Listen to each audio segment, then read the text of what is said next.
Could fish even survive a global flood? It's one of the most common arguments against the Bible's flood story, because freshwater fish can't survive in saltwater, and saltwater fish can't survive in freshwater. They either dehydrate or swell up and die. So if the flood mixed everything, the fish are doomed. Or are they? What if the ancients knew something we didn't and wrote it down, both on stone and papyrus? So what did the ancients say? Well, the Bible doesn't say the oceans rose. It says, the fountains of the great deep burst forth. But what is this deep? It's not the ocean. It's something older and far more powerful. But to uncover this mystery, we need to look at the oldest myths known, Mesopotamian tales. It starts with a god named Apsu. He was the god of freshwater in the Enuma Elish, before creation itself. But after the primordial battle, the word Apsu changed. It began to mean deep springs, underground pools, and sacred waters. The same idea of primordial waters being contained underneath the Earth's crust is in the Bible as well, but the Bible calls it an impersonalized Tehom. The word appears both in Genesis 1:2 for the initial creation, and again in Genesis 7:11 to describe the flood. This paints a picture of pressurized freshwater trapped beneath Earth's crust, exploding upward. And then the rain came, meaning the flood didn't start from above. It started from below. It's a bold claim from the ancients. Massive primordial water reserves below the Earth? With enough water to flood the entire surface? It's just fictional nonsense, right?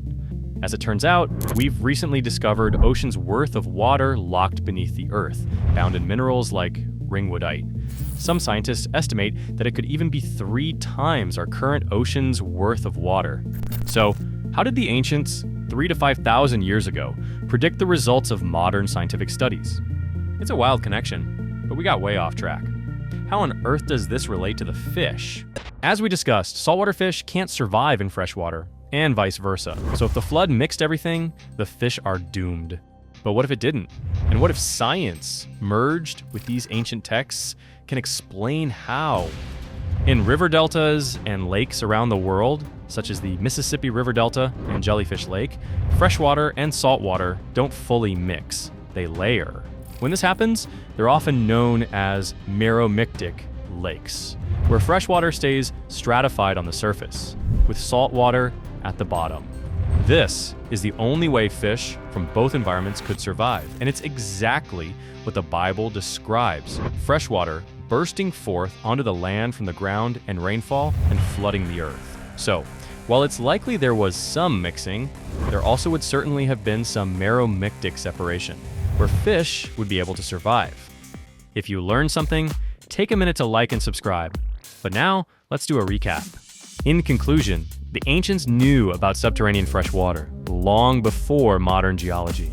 They described a phenomenon that would lead to Mero-what layering. They wrote about it bursting upward. They connected this to the primordial abyss, the chaotic deep. And they hinted that the Earth itself was torn open. So how did the ancient texts get all of this science right?